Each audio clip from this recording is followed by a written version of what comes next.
찬양합니다. 찬양합니다. 주님 홀로 높임 받으소서.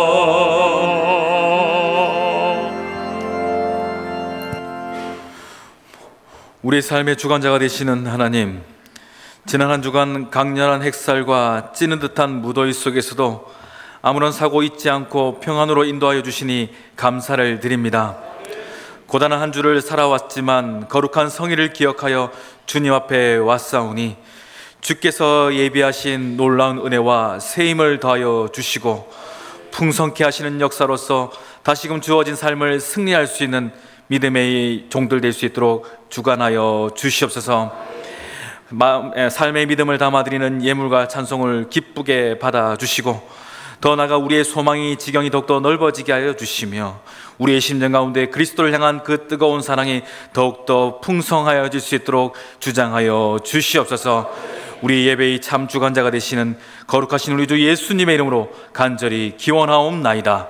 아멘.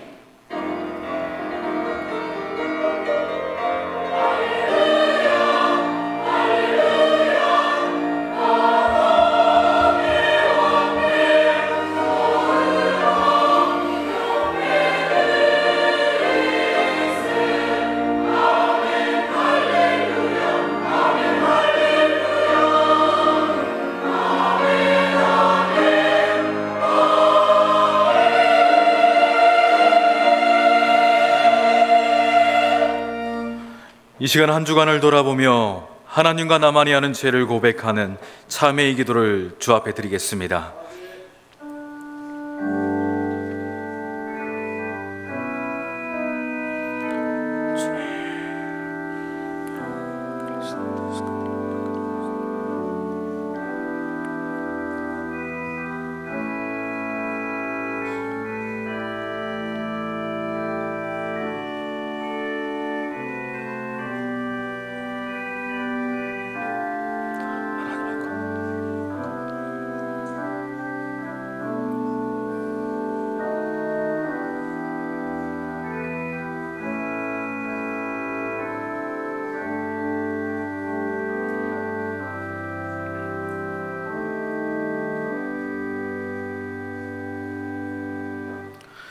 그는 우리 죄를 위한 화목제물이니 우리만 위할 뿐 아니라 온 세상의 죄를 위하심이라. 아멘.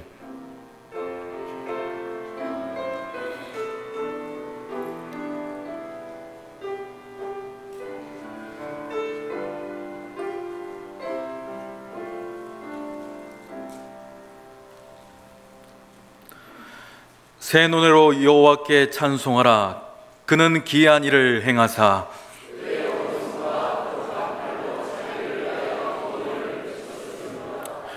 여호와께서 그의 구원을 알게 하시며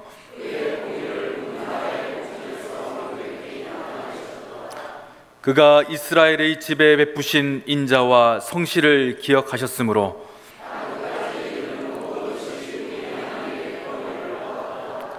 온 땅이여 여호와께 즐거이 소리칠지어다.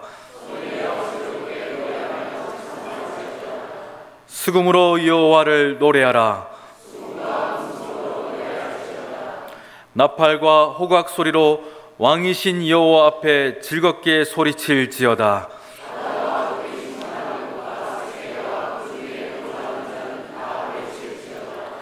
여호와 앞에서 큰 물의 박수를 칠지어다. 산악이 함께 즐겁게 노래할지어다. 아멘. 나는 전능하신 아버지 하나님 천지의 창조주를 믿습니다. 나는 그의 유일하신 아들 우리 주 예수 그리스도를 믿습니다. 그는 성령으로 잉태되어 동정녀 마리아에게서 나시고 본디오 빌라도에게 고난을 받아 십자가에 못 박혀 죽으시고 장사된 지 사흘 만에 죽은 자 가운데서 다시 살아나셨으며 하늘에 오르시어 전능하신 아버지 하나님 우편에 앉아 계시다가 거기로부터 살아있는 자와 죽은 자를 심판하러 오십니다. 나는 성령을 믿으며 거룩한 공교회와 성도의 교제와 죄를 용서받는 것과 몸의 부활과 영생을 믿습니다. 아멘.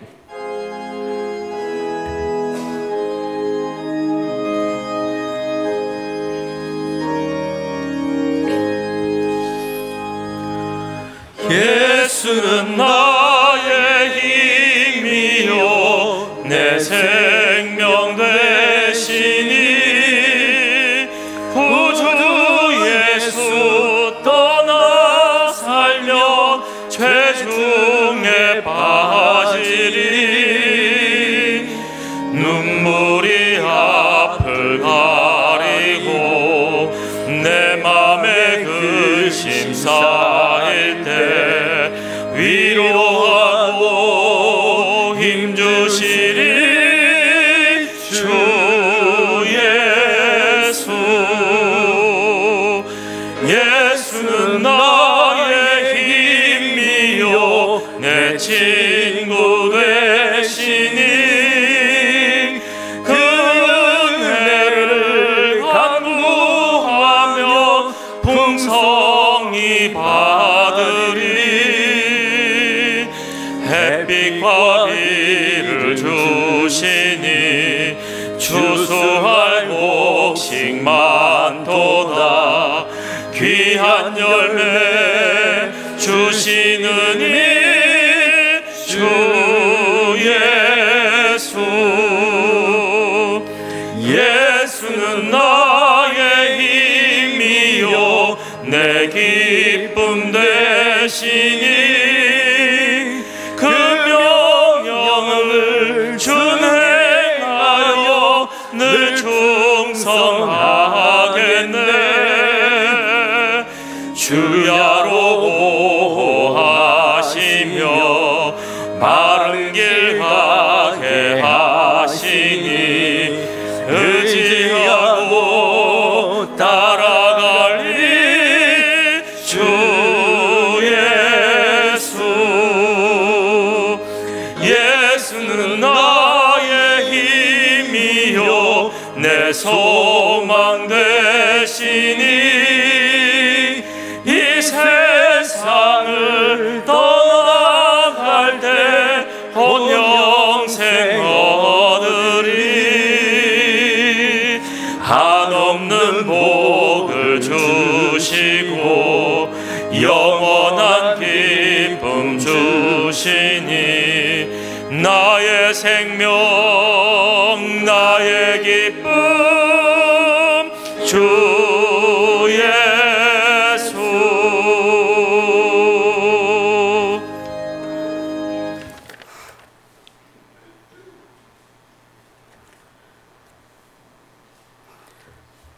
하늘과 땅을 지으시고 역사의 주권을 쥐고 계신 하나님 아버지, 시간의 주인이신 주님께서 또 한 달의 문을 여시고 8월의 첫 주일에 우리를 불러 예배의 자리로 세워주셨사오니 감사를 드립니다.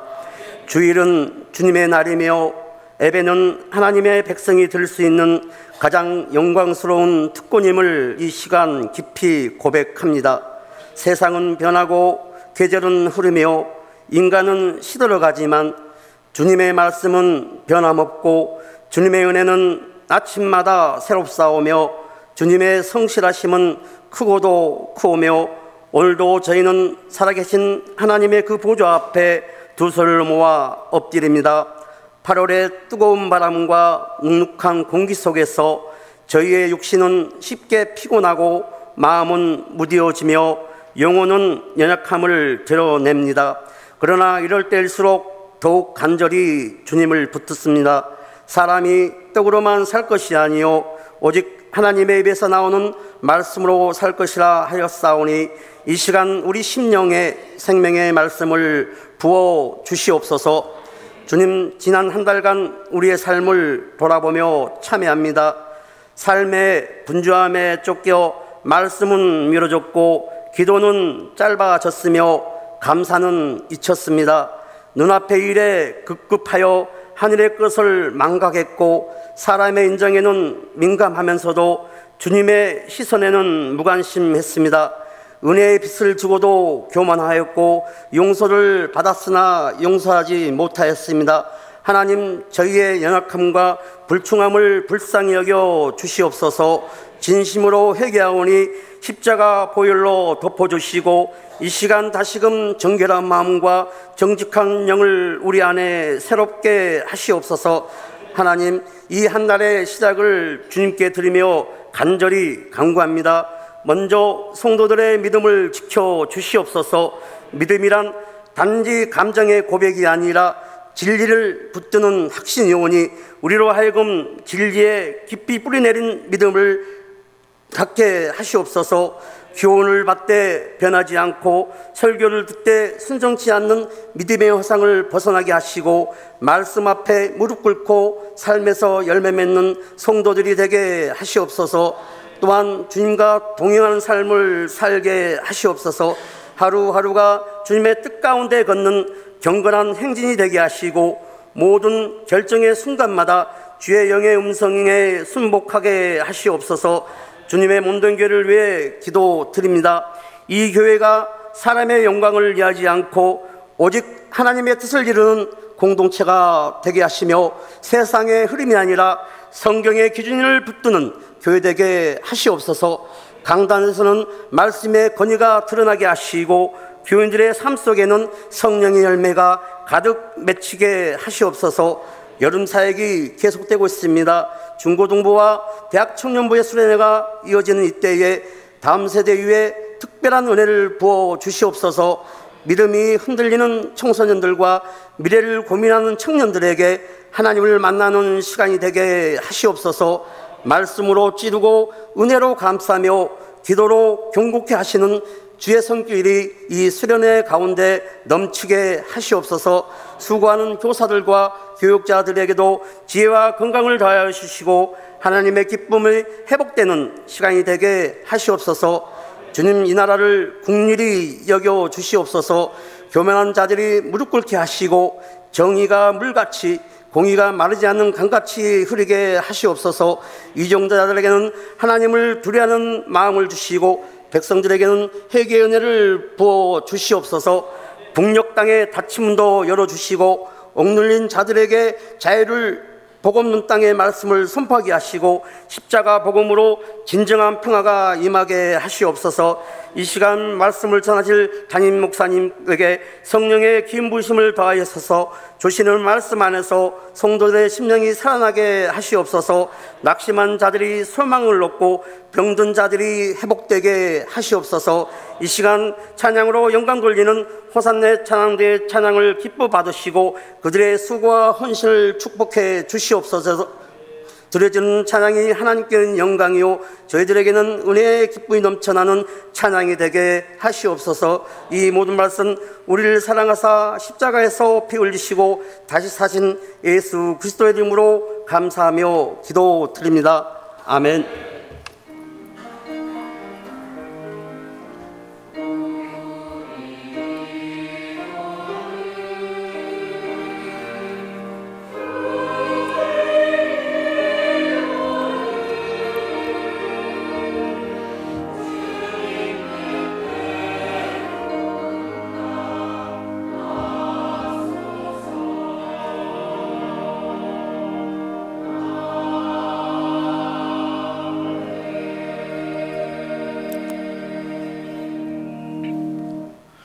이 시간 우리에게 주시는 하나님의 말씀은 사도행전 12장 1절에서 19절입니다.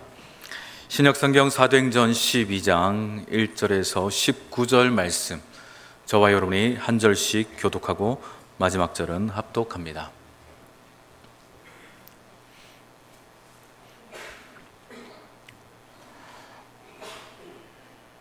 그때 헤롯 왕이 손을 들어 교회 중에서 몇 사람을 해하려 하여 유대인들이 이 일을 기뻐하는 것을 보고 베드로도 잡으려 할새 때는 무교절 기간이라.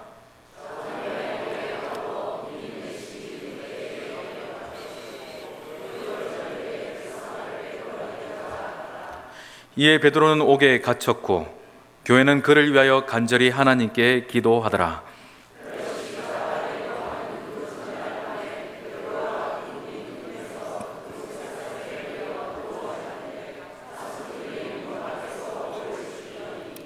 호련히 주의 사자가 나타나매 옥중에 광채가 빛나며 또 베드로의 옆구리를 쳐 깨워 이르되 급히 일어나라 하니 쇠사슬이 그 손에서 벗어지더라.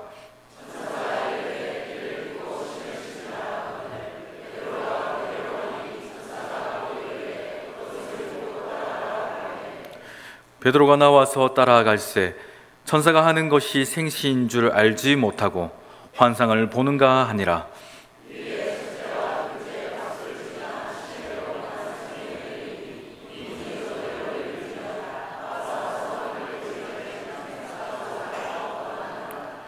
이에 베드로가 정신이 들어 이르되 내가 이제야 참으로 주께서 그의 천사를 보내어 나를 헤롯의 손과 유대 백성의 모든 기대에서 벗어나게 하신 줄 알겠노라 하여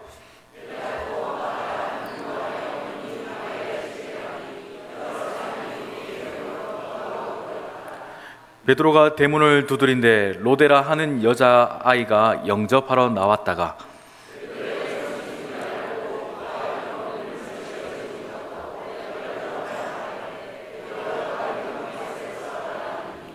그들이 말하되 내가 미쳤다 하나 여자아이는 힘써 말하되 참말이라 하니 그들이 말하되 그러면 그의 천사라 하더라.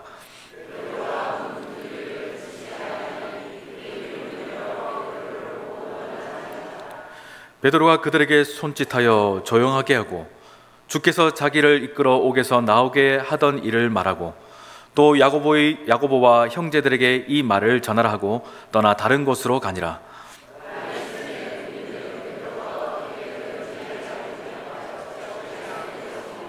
같이 읽습니다. 헤롯이 그를 찾아도 보지 못하매 파수꾼들을 신문하고 죽이라 명하니라. 헤롯이 유대를 떠나 가이사랴로 내려가서 머무니라. 아멘.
하나님께 영광의 박수 돌리겠습니다. 우리 호산나 찬양대의 찬양과 아멘으로 화답하는 성도들의 믿음을 받으신 줄 믿습니다. 기도합니다. 하나님, 이 시간 말씀을 듣고자 합니다. 성령께서 저희들의 마음과 생각을 주관하여 주시고 들은 말씀대로 또한 주어진 삶을 살아가 주의 예비하신 놀라운 은혜와 승리의 역사를 경험할 수 있는 우리 모두가 되어주도록 주장하여 주시옵소서. 감사드리며 예수님의 이름으로 간절히 기도드리옵나이다. 아멘. 할렐루야. 참 날씨가 덥습니다. 저도 참 덥습니다 지금. 더운 여름이니까 당연한 거겠죠.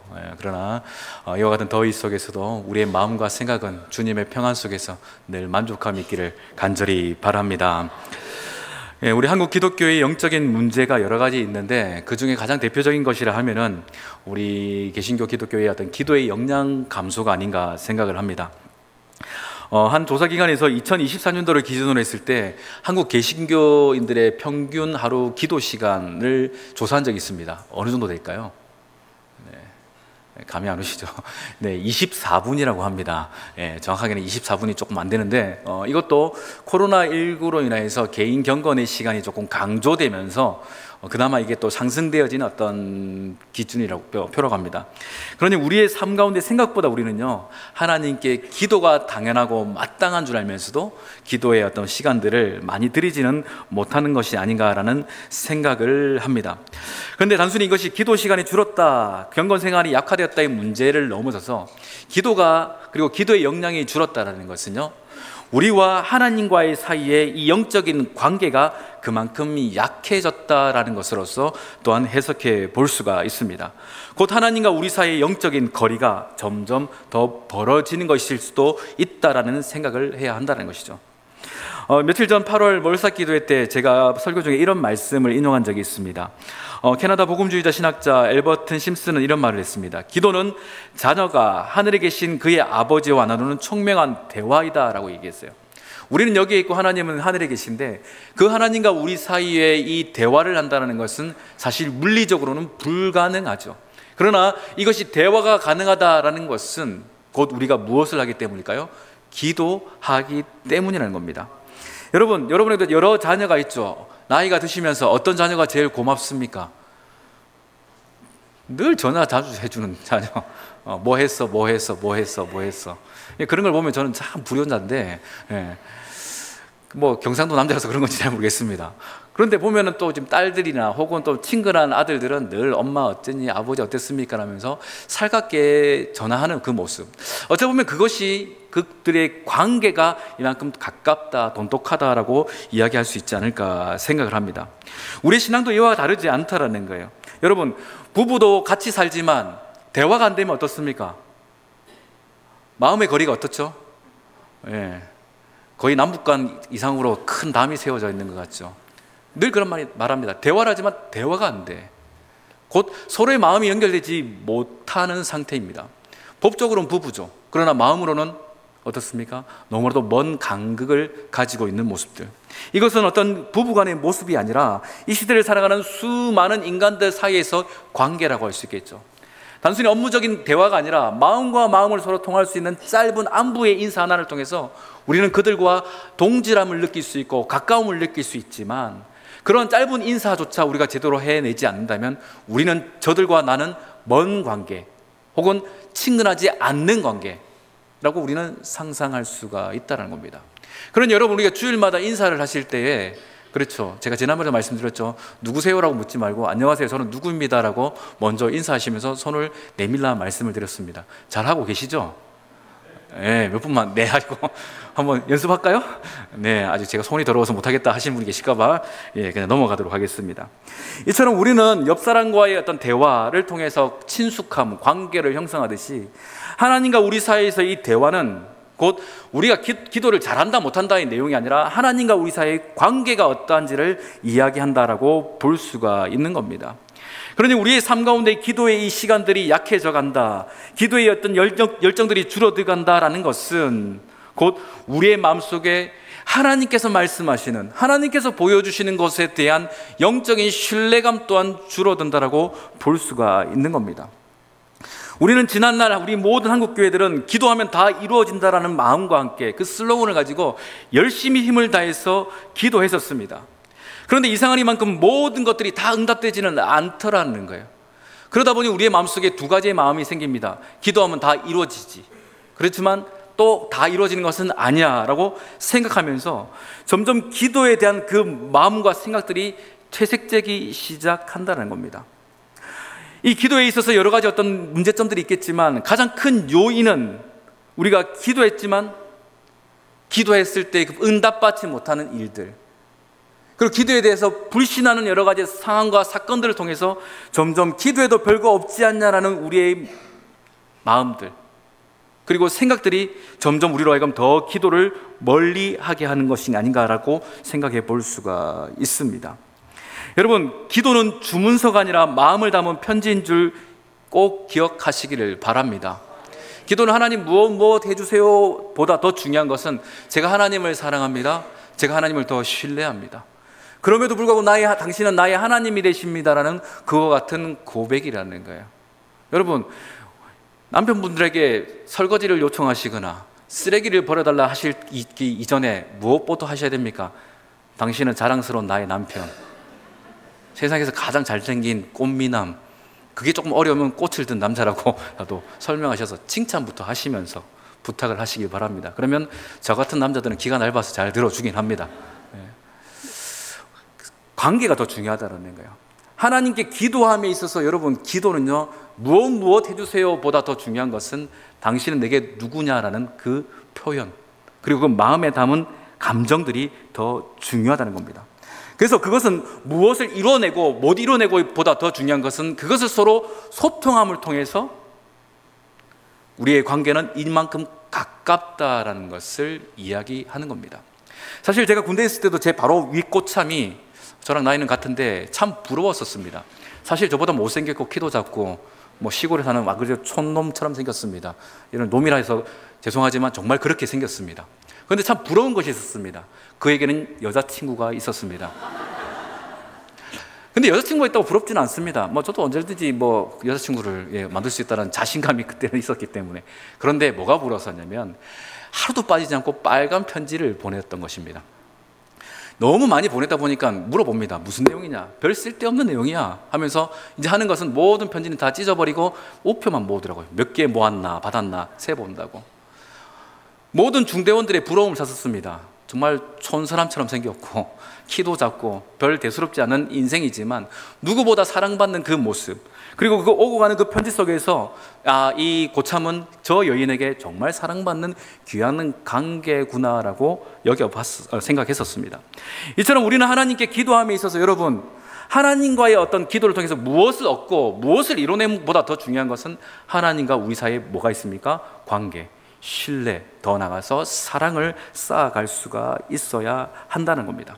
그런데 이와 같은 기도가 점점 단절되어 간다면 어떤 일들이 생길까요? 하나님의 말씀에 대한 불신이 생깁니다. 더 나아가서 기도에 대한 신뢰를 잃어버립니다. 기도해도 안 되지 않을까? 기도해도 안 되지 않을까라는 그와 같은 마음들이 우리의 마음속에 자라갈 수 있다는 거죠.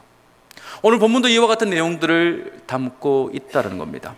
오늘 본문의 배경은 우리가 앞장 11장에 보면은 하나님께서 거룩한 역사로 말미암아 교회는 흩어져 갔으나 특별히 안디옥 교회에서 헬라인에게도 복음을 전했는데 그들이 많이 돌아오는 놀라운 복음의 역사를 보게 됩니다.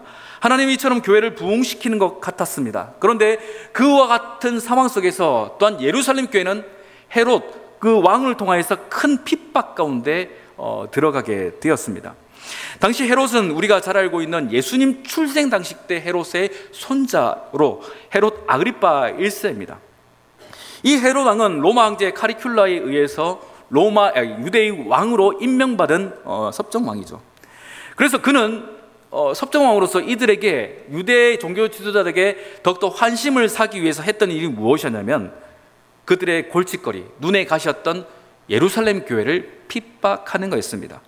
그 핍박하는 일환으로서 첫 번째 그가 한 것이 무엇이었냐면 예수님의 제자 중에 하나인 야고보 사도를 잡아서 그를 죽이는 것이었습니다.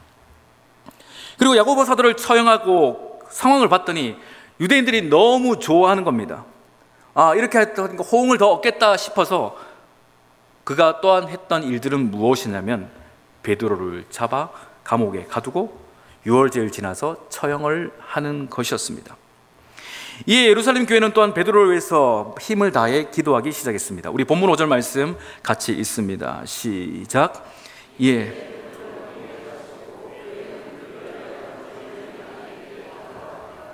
아멘. 베드로는 4인 1조로 4개조가 돌아가면서 감시하는 감옥에 갇혀 있습니다. 누구도 탈출시킬 수 없는 상황이었죠. 섭정왕 헤롯은 이를 죽여서 내가 유대인들에게 더 큰 호응을 얻으리라는 단단한 각오를 가지고 있을 상황이었습니다. 그런데 예루살렘 교회 성도들은 간절한 마음으로 기도하기 시작했습니다. 왜 그럴까요? 베드로가 지금 잡혀 있는 상황을 볼 때 그 전에 누가 죽었죠? 야고보가 죽었습니다. 베드로도 저 야고보와 같이 죽는 것은 아닐까라는 큰 염려와 두려움들이 그들의 마음속에 가득했기 때문에 그들은 기도할 수밖에 없었습니다. 그렇지만 하나님은 베드로를 그냥 내버려 두시지 아니하시고 그에게 놀라운, 말로 표현할 수 없는 이성과 상식을 벗어난 초월적인 역사로서 베드로를 구원하시죠. 어떻게 하십니까? 천사를 보내서 베드로를 깨우고 그 감옥에서 구출해 내십니다. 그 구출당하는 당시에 베드로는 잠자던 중이었기 때문에 이것이 꿈인지 현실인지 환상인지 전혀 분간을 하지 못하였습니다. 우리 본문 9절 10절 말씀 같이 읽습니다. 시작. 베드로가 나와서 따라갈새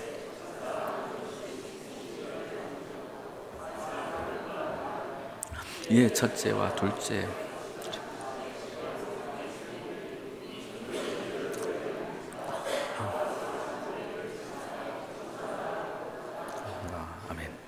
여러분, 당시 상황을 다시 우리가 바라본다면 하나님께서는 천사를 보내셨지만 그 직전까지 상황을 볼 때, 혹은 베드로의 입장에서 볼 때는 나도 이제는 야고보처럼 죽겠구나라고 분명히 생각을 했을 겁니다.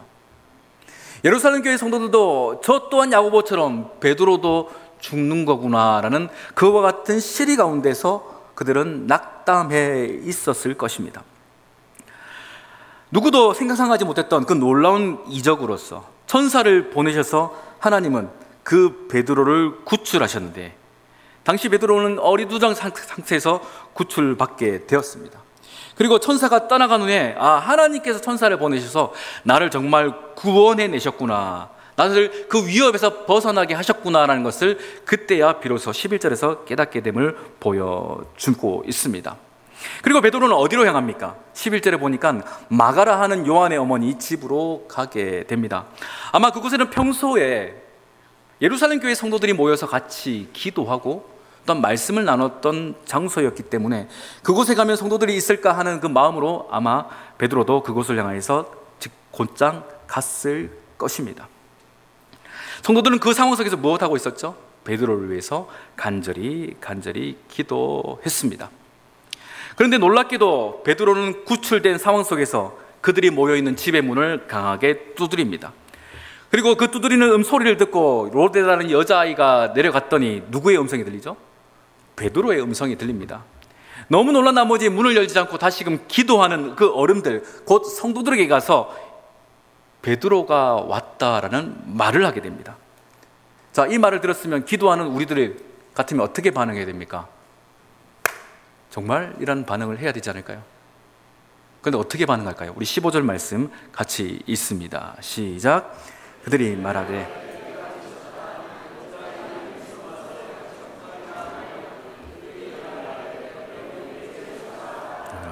아멘. 기도하는 어른들, 정말 간절히 기도했던, 베드로를 위해서 기도했던 성도들의 반응은 우리가 상상하는 일들과 너무 다르다는 겁니다. 로데가 베드로 선생님이 오셨어요, 베드로 사도가 왔습니다라고 말할 때 그들은 하나같이 말합니다. 로데야, 내가 미쳤구나. 왜 이와 같은 반응을 보일까요? 왜 로데의 말을 받아들이지 않고, 어찌 보면 그들은 베드로를 위해서 그렇게 기도하였고 그 기도하였던 일들이 눈앞에 펼쳐지고 있는 상황 속에서 그 말을 생각하지도 않고 로데야, 내가 미쳤구나라고 그와 같은 반응을 하게 되었을까요?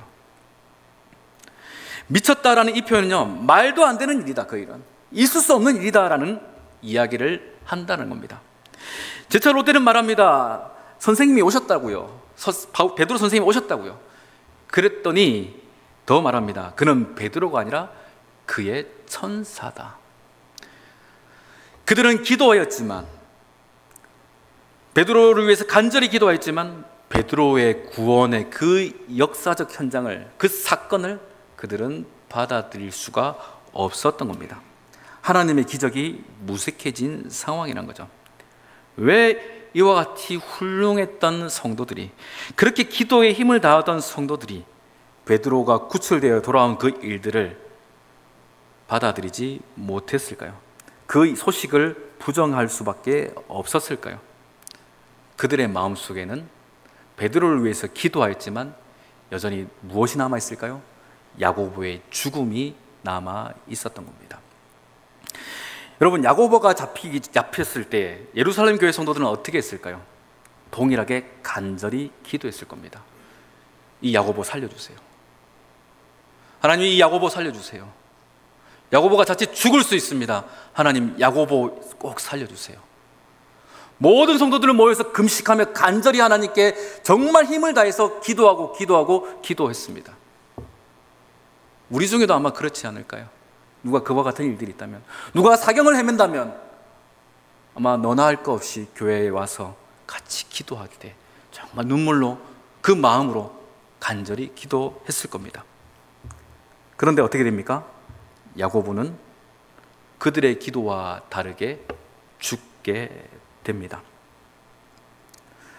그와 같은 일들을 경험했던 예루살렘 교회 성도들은 큰 상심과 절망 가운데 빠지게 됩니다.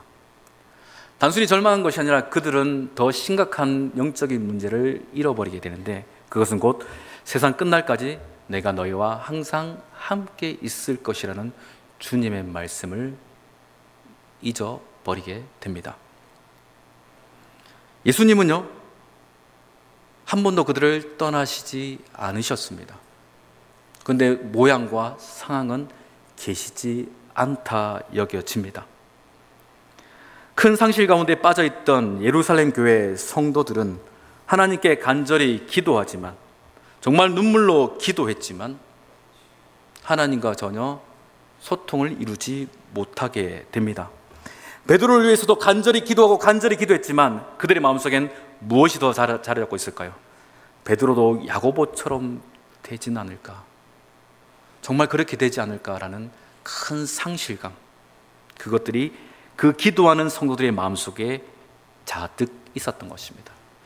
어찌 보면 그들의 간절한 부르짖음은 하나님을 향한 기도 소리라기보다는 그 마음속의 절규와 응어리, 눈물, 애환일지도 모릅니다. 여러분, 우리 중에도 이와 같은 일들이 있지 않을까요?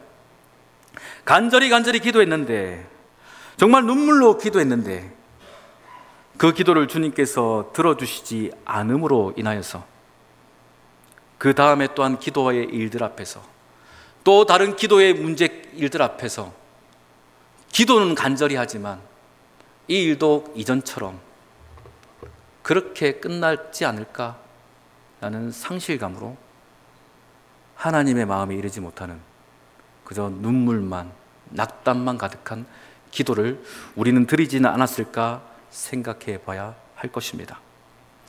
아마 우리 중에도 분명히 야고보와 같은 그 일들이 저마다 다양한 모양으로, 모습으로 우리의 기억 속에, 또한 우리의 기도의 자리에 분명히 있을 것입니다. 그 야고보와 같은 슬픈 기억들, 그 눈물의 일들, 무엇으로도 표현할 수 없는 그 낙심된 그 일들로서 우리는 또한 기도해야 되기 때문에 기도는 하지만 이 일도 그렇게 되겠거지, 그렇게 되지 않을까, 하나님도 무심하시지라는 그 눈물로서만 기도할 수밖에 없던 우리의 모습이 어쩌면 예루살렘 교회 성도들의 모습이었고 우리의 모습일지 모릅니다. 그러나 분명한 사실이 있습니다. 예수님은 세상 끝날까지 너희와 항상 함께 있으리라 하신 그 말씀은 그때나 지금이나 여전히 유효합니다. 야고보의 순교의 현장에서도 주님은 함께 하셨음을 믿으시기를 바랍니다. 베드로가 옥에 갇혀 있을 때도 예수님은 그 자리에 함께 하셨습니다. 더 나아가서 우리의 삶 가운데 우리가 눈물로 흘릴 수밖에 없는 그 기도의 자리에도 주님은 여전히 함께 하셨습니다. 기도의 응답의 자리만 함께 하신 것이 아니라, 기도의 일들이 이루어질 때만 함께 하신 것이 아니라, 내 바램과 내 소원대로 되지 않는 그 기도의 자리에도 주님은 함께 하셨고, 기도 소리도 나오지 않는 그 탄식의 자리에서도 주님은 여전히 우리를 감싸 안으시면서 함께 하셨음을 꼭 기억하시기를 바랍니다.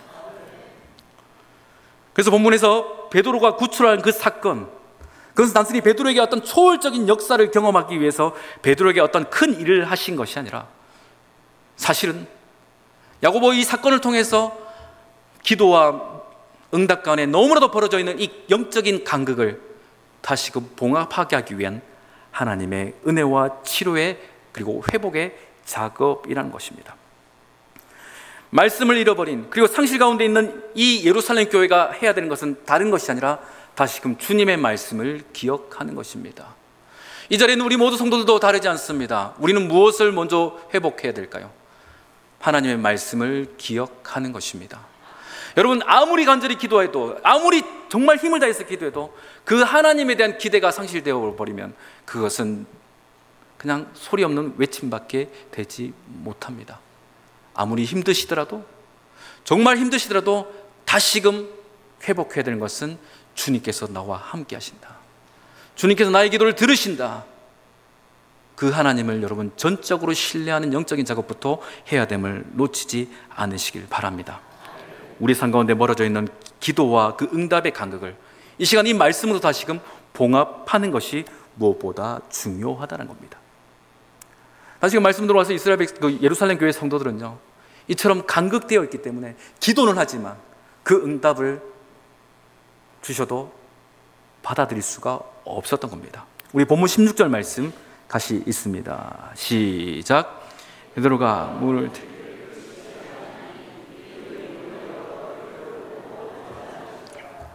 여기서 놀라는지라라는 것은 정신을 잃다라는 겁니다. 정말 있을 수 없는 일을 보았을 때 그 놀람을 표현한 겁니다.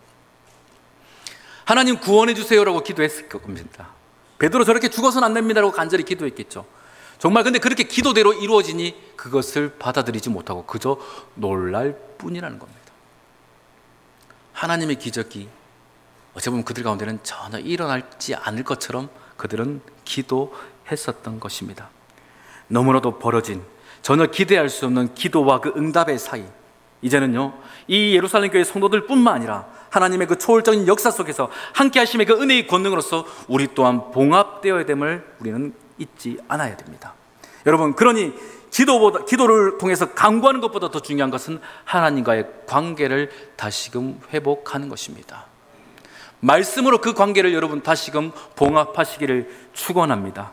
지금 이 한국 사회 가운데, 이 한국 교회 가운데 가장 필요한 것은 이 하나님에 대한 영적인 신뢰입니다. 기도는 하죠. 그러나 기도하는데 우리 마음속에 되겠나라는 과거의 옛 쓴뿌리, 옛 아픈 기억으로 인해서 안 되지 않을까라는 가능성을 늘 유념하여서 기도하더라는 겁니다. 그래서 우리는 지난날의 아픈 기억 때문에 오늘의 응답을 이미 정산해버립니다. 이미 결론 지어버립니다. 어제도 안 됐는데 오늘도 될까? 기도하는 것은 내 성도의 신앙적 양심으로, 신앙의 열심으로 기도는 하지만 마음 한켠에서는 안 되지 않을까? 왜? 지난번에도 안 됐으니까. 이와 같은 우리의 마음이 기도의 자리에 있을 수 있다는 겁니다. 여러분, 앞서 말씀드렸던 것처럼 야고보의 순교 또한 하나님의 역사요, 베드로의 구출 또한 하나님의 역사입니다. 기도는 우리의 분량이지만 응답은 하나님의 분량임을 꼭 기억하시기를 바랍니다. 간절히 부르짖읍시다. 간절히 여러분 마음의 소원을 아뢰시다.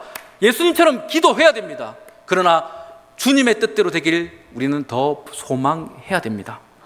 주님의 뜻이 내 삶 가운데 이루어지기로, 우리 예수님이 이 잔을 옮겨 주시옵소서라고 기도하였지만 내 원대로 마옵시고 아버지 뜻대로 되길 원합니다라고 주 앞에 더욱 힘써 기도하였던 것처럼 오늘 이 시간 우리는 이 말씀을 부여잡고 하나님께 이와 같이 기도하는 영적인 회복, 기도와 응답의 간극을 다시금 봉합하는 이와 같은 영적인 회복이 우리 가운데 필요합니다. 이것이 되어질 때 하나님께서 주시는 그 응답이 혹은 내가 원하는 모양이 아니고 내가 바랬던 기도의 내용이 아니더라 할지라도 이것이 하나님의 응답이군요 하고 우리는 늘 수용하여 기쁨으로 받아들일 수 있게 되어지는 것입니다. 그런 여러분, 하나님의 기도의 응답을 의심하지 않게 받을 수 있도록 여러분 이 간극을 좁힐 수 있기를 간절히 바랍니다. 우리의 삶의 모든 일들, 하나님께서 주시는 모든 삶의 이야기들은 이 말씀에서 볼 때는 다 응답입니다. 하나님은요, 다 응답하셨습니다. 또 다 응답하십니다. 내 이성으로는 이해가 되지 않고 내 마음으로는 수용이 되지 않더라도 하나님은 이미 다 하나님의 선하신 뜻을 따라 응답하셨습니다. 사실 저도 이해가 안 되는 게 많습니다. 저도 다 수용되지 않는 것들이 있습니다. 그러나 우리가 믿을 수 있는 것, 그것은 단 하나, 하나님은 선하시다는 겁니다. 그 하나님 말고는 우리가 신뢰할 게 없습니다. 상황을 보고 이해할 수 있는 부분들이 아니라는 것이죠. 이 자리에 있는 많은 성도님들 다 각자의 어려운 기도들이 분명히 있으실 겁니다. 그 기도들이 내 바램과 내 마음에 따라 응답되지 않는 일들을 보면서 또 그러겠거니라는 그 상실감 가운데 우리는 또 반복되는 기도를 하였을지 모르지만 바라기는 하나님의 선하심을 다시금 기억하시고 여전히 우리와 함께 하시는 그 하나님의 일들을 여러분 믿음으로 선포할 수 있는 복된 종들 될 수 있기를 간절히 바랍니다. 다윗은 사울에게 피하여서 광야로 굴로 도망가는 그 상황 속에서도 시편 57편의 말씀과 같이 이와 같은 믿음의 고백을 합니다. 하나님이여, 내 마음이 확정되었고 내 마음이 확정되었사오니 내가 노래하고 또 찬송하리다. 다윗은 도망가는 신세였습니다. 곧 언제 죽을지도 모르는 형편이었습니다. 그러나 그는 하나님을 신뢰했습니다. 하나님의 선하심을 붙들었습니다. 여러분, 우리 또한 이와 같아야 됩니다. 하나님을 붙드시길 바랍니다. 우리도 주님, 내 마음이 확정되고 확정되었습니다. 내 마음을 다른 데 두지 않겠습니다. 내 생각을 다른 것에 이끌어 가지 않겠습니다. 오직 주님께만 내어드립니다. 주님, 어떤 것이든 주님의 뜻인 줄 받아들이고 영광 돌립니다. 찬송 올려드립니다. 이것이 다윗의 고백이고 오늘 이 말씀 앞에선 우리의 고백이어야 합니다. 여러분, 이와 같은 믿음의 고백으로서 다시금 한 주간 우리가 살아갈 터인데 여러분의 기도 소리 가운데 하나님을 향한 그 신뢰, 그 말씀을 회복하여서 기도와 응답이 멀어진 상태에서 기도하는 것이 아니라 이것이 봉합된 상태에서 철저한 신뢰 가운데 기도하여서 모든 것이 하나님의 응답임을 고백하며 찬송할 수 있는 신실한 믿음의 종들이 될 수 있기를 주의 이름으로 축복합니다. 기도합니다. 사랑과 은혜가 풍성하신 좋으신 하나님, 오늘 말씀과 같이 우리의 삶 가운데도 기도와 응답이 너무 벌어져 하나님의 응답을 쉽게 받아들이지 못했고 의심하는 우리의 모습은 있지 않는가 돌이켜봅니다. 그러나 하나님은 선하시고 그 약속하신 말씀을 여전히 동일하게 이루어 주실 것임을 믿사오니 내 이성과 내 판단으로 그 일들을 바라보지 않고 오직 주의 말씀과 주의 선하심만을 바라보면서 주께서 허락하신 모든 응답을 아멘하여 받을 수 있는 종들이 되게 하여 주시옵소서. 다윗과 같이 내 마음이 확정되고 확정되어서 주님을 노래하고 주님을 찬송할 수 있는 한 주간의 삶을 또한 시작하려 하오니 이와 같은 믿음의 결단을 하는 믿음의 모든 백성들 가운데 놀라운 역사를 허락하여 주시옵소서. 감사드리며 거룩하신 우리 주 예수님의 이름으로 간절히 기도드리옵나이다. 아멘.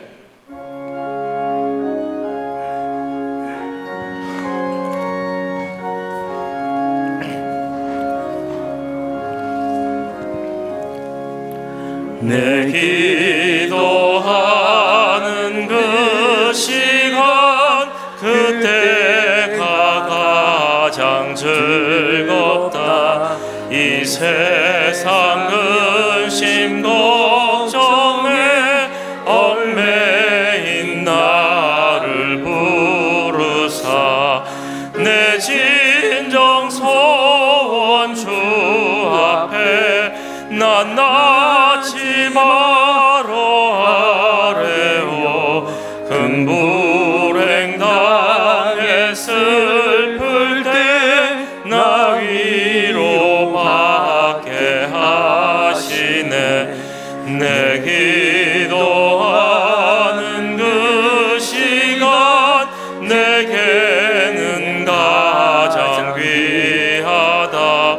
저 광야 같은 세상을 끝없이 방황하면서 위대한 길로 나갈 때 주께서 나를 이끌어 그 보좌 앞에 나아가 큰 은혜 받게 하시네.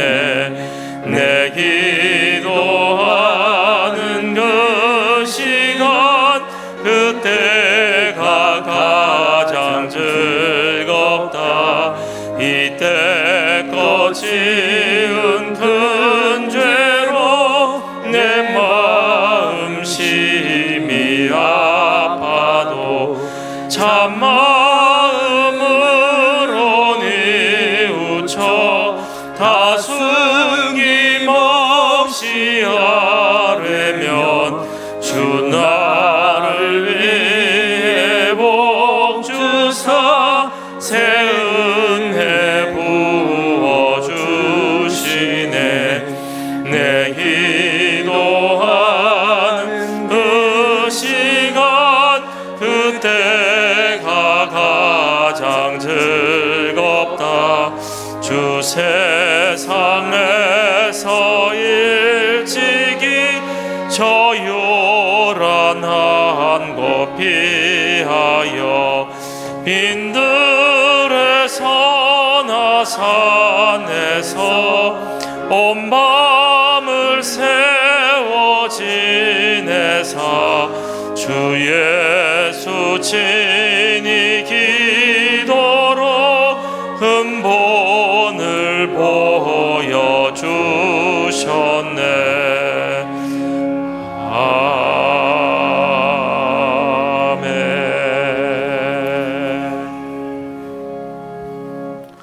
사랑과 은혜가 풍성하신 좋으신 하나님, 오늘도 저희를 기뻐하사 귀한 예배의 자리로 저희 한 사람 한 사람을 불러 모아주시니 감사를 드립니다. 저희들의 삶 가운데 주께서 베풀어 주신 많은 은혜가 있습니다. 무엇 하나 빠짐없이 다 모든 것이 주님의 은혜요 사랑임을 고백하오니 이와 같은 주님의 은혜에 감격하여 드리는 이 예물들 주님 하나하나 기쁘게 받아 주시옵소서. 예물을 드리는 그 마음과 정성, 그 손길 위에 은혜로운 복을 더하여 주시고 예물이 쓰이는 곳곳마다 복음의 역사가 나타나게 하여 주시옵소서. 마음의 서원은 있지만 마음의 삶의 형편이 여의치 않아 드리지 못하는 우리 많은 종들이 있습니다. 하나님 그들도 복되게 하여 주시고 그 마음과 생각 가운데 크신 은혜를 더하여 주셔서 주님께 드리고 또한 많은 이들에게 나눠주고도 남음이 있는 복된 손길 될 수 있도록 역사하여 주시옵소서. 물질만 드리지 않고 여러 가지 봉사와 수고와 헌신으로 이 무더위 속에서도 애쓰며 주 앞에 드리는 많은 종들을 이 시간 기억하여 주셔서 그들의 땀방울과 애씀이 주님의 기념책에 꼭 기록되어질 수 있도록 주장하여 주시옵소서. 부득이한 사정으로 함께 예배드리지 못하는 이들이 있습니다. 그들 또한 동일한 은혜 더하여 주시고 우리 모든 믿음의 종들이 함께 기쁨을 누릴 수 있는 역사가 있게 하여 주시옵소서. 감사드리며 거룩하신 우리 주 예수님의 이름으로 간절히 기도드리옵나이다. 아멘. 자리에 앉으시겠습니다. 예, 먼저 우리 장례 후에 우리 예배 참석하신 우리 고 김덕수 성도님, 장례 후에 참석하신 우리 정성호 집사님, 우리 김분희 권사님 계신데 자리에 잠깐 일어나실까요? 네, 예, 기도하겠습니다. 하나님 사랑하는 어머니를 주님 품으로 떠나보내고 다시금 천국의 소망으로 위로함을 받기를 원하는 여정 남종을 기억하여 주시옵소서. 참 많은 수고가 있었고 애씀이 있었으나 주님의 은혜 속에서 은혜로운 장례 예식을 마치고 주 앞에 믿음과 감사를 올려드립니다. 이제는 그 섬김과 수고가 더욱더 많은 이들에게 흘러가게 하여 주시고 주 앞에 서는 그날 착하고 충성된 종이라 칭찬하시는 우리 집사님 권사님의 삶이 되어질 수 있도록 은혜 가운데 역사하여 주시옵소서. 한량없는 천국의 위로하심이 이들의 삶 가운데 있기를 간절히 원하오며 거룩하신 우리 주 예수님의 이름으로 간절히 기도드리옵나이다. 아멘. 예, 자리에 앉으시기 바랍니다. 예, 또 우리 기쁜 소식이 있습니다. 우리 세 가족 있으신데 이수진님 어디 계신가요? 네, 자리에 앉아 계신데 우리 최영란 권사님께서 전도하셨는데 제가 잠시 한번 기도하도록 하겠습니다. 하나님, 주님께 사랑하시는 이수진님, 하나님 같이 믿음 생활 가운데 이 자리에 함께하게 되었습니다. 우리 권사님의 인도함을 받아 나온 이 발걸음이 그의 삶 가운데 귀한 또한 인생의 큰 전환점이 되게 하여 주시고 더 나아가서 복음이 그 심장 가운데 심겨지고 예수가 그리스도 되심을 고백하며 영생의 소망을 얻고 더 나은 삶, 더 행복한 삶, 아름다움을 살아갈 수 있는 복된 삶이 될 수 있도록 이 영혼 가운데 은혜들을 더하여 주시옵소서. 감사드리며 거룩하신 우리 주 예수님의 이름으로 간절히 기도드리옵나이다. 아멘. 우리 환영과 축복의 박수 하겠습니다. 네, 자리에 앉아주시기 바랍니다. 예, 교회 소식 잠시 전하도록 하겠습니다. 예, 다음 주 오후 찬양 예배는요 코이노냐 예배로 드립니다. 또한 아울러 각 기간별로 원래가 있으니 참석해 주시기를 바랍니다. 중보기도자 모임이 있습니다. 을 모집합니다. 이게 뭐냐면은 우리가 이제 예배 전 2부 예배 전 30분 전에 이제 교회에 오셔서 기도 예배를 위해서 중보기도 하시는 분들을 모집하는 겁니다. 사실 예배는 영적인 전쟁이 시작되는 겁니다. 그럼 다양한 영적인 방해들이 있고 여러 가지 어떤 우리가 보이지 않는 일들이 계속 진행되고 있을 이 상황 속에서 우리 모든 믿음의 성도들이 주 앞에 온전한 예배를 드리고 또한 영적인 방해를 받지 않고 기쁨으로 나아가 귀한 결실이 맺어지기 위해서는 또한 빠지지 않아야 될 것이 기도입니다. 그렇기 때문에 이 기도를 위해서 특별히 좀 다른 어떤 봉사나 사역이 없으신 분들은 한 30분 전에 오셔서 정해진 매뉴얼이 있습니다. 그 매뉴얼을 따라서 이 예배를 위해서 기도해 주시는 사역인데 뜻이 있으신 분들은 우리 교육자실로 여러분 신청해 주셔서 귀한 사역 가운데 여러분 기도로 동참해 주시길 바랍니다. 많은 분을 모시지 않고요. 한 10분 정도만 모시려고 하니까 뜻이 있으신 분들은 빨리 신청해 주시면 감사하겠습니다. 교회 차량 휴무가 있습니다. 오는 4일부터 월요일부터 금요일까지 모든 공식적인 교회 차량은 운행하지 않습니다. 여러분 참고하셔서 교회에 오실 때 어려움이 없으시기를 바라겠습니다. 교육부서 여름 사역이 아직 남아 있습니다. 중고등부와 대학 청년부가 8월 15일부터 16일까지 포항 베델기도원에서 있게 되는데 귀한 사역 가운데 주님의 놀라우신 영적 임재가 있도록 특별히 우리 학생들과 청년들의 삶 가운데 귀한 변화의 역사가 나타날 수 있도록 예수님을 무엇보다 인격적으로 만날 수 있는 시간들이 될 수 있도록 여러분 주보에 나와 있는 이 기도 제목을 보시면서 계속해서 같이 기도해 주시기를 바라겠습니다. 이외에 다른 소식들은 주보를 참조하시고 특별히 우리 장례 후에 우리 정성원 집사님, 김문희 권사님께서 떡과 과일 또한 커피를 감사의 마음으로 위로해 주심에 감사하는 마음으로 제공한다고 합니다. 드실 때마다 기도해 주시고 위로해 주시기 바라겠습니다. 이제 우리 모두 자리에서 일어나서 옆에 분을 보시며 이렇게 서로 인사하기 원합니다. 삶의 모든 것이 하나님의 응답입니다. 한 번 더요. 삶의 모든 것이 하나님의 응답입니다. 예, 우리 삶의 모든 것이 우리가 생각했던 이상으로 다 하나님의 응답임을 믿으시면서 하나님께 영광 돌리며 살아갈 수 있는 귀한 성도의 삶이 될 수 있기를 축복합니다. 우리 찬양하면서 삶의 자리로 나가겠습니다.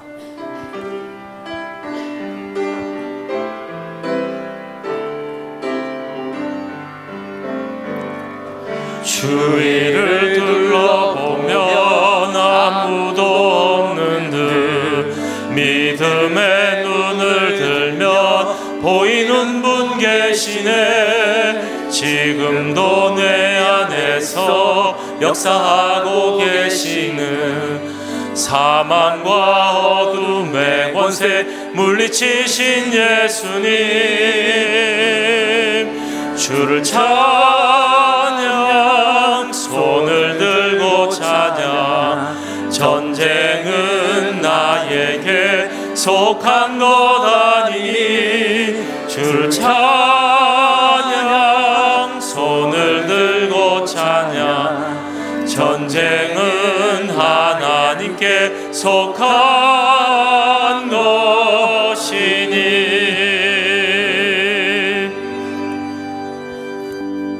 하나님, 이 자리의 모든 예배자들이 다시금 삶의 현장으로 돌아갑니다.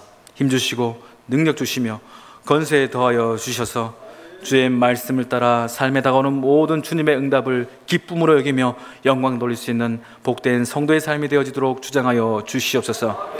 지금은 우리 주 예수 그리스도의 크신 은혜와 아버지 하나님의 놀라우신 사랑과 성령 하나님의 위로 교통 충만케 하시는 역사가 오늘 말씀과 같이 약속의 말씀을 회복하며 어떤 형편 속에서도 주를 향한 믿음과 신뢰를 잃지 않고 삶의 모든 일들이 주님께서 허락하시는 응답의 역사임을 확신하며 날마다 찬송하며 영광 돌리며 살길 다짐하는 이 자리에 있는 우리 모든 예배자들 머리 위에, 또한 각처에 흩어져 있는 우리 울산의 모든 심령들 위에 이제로부터 영원토록 함께 하시기를 간절히 축원하옵나이다. 아멘.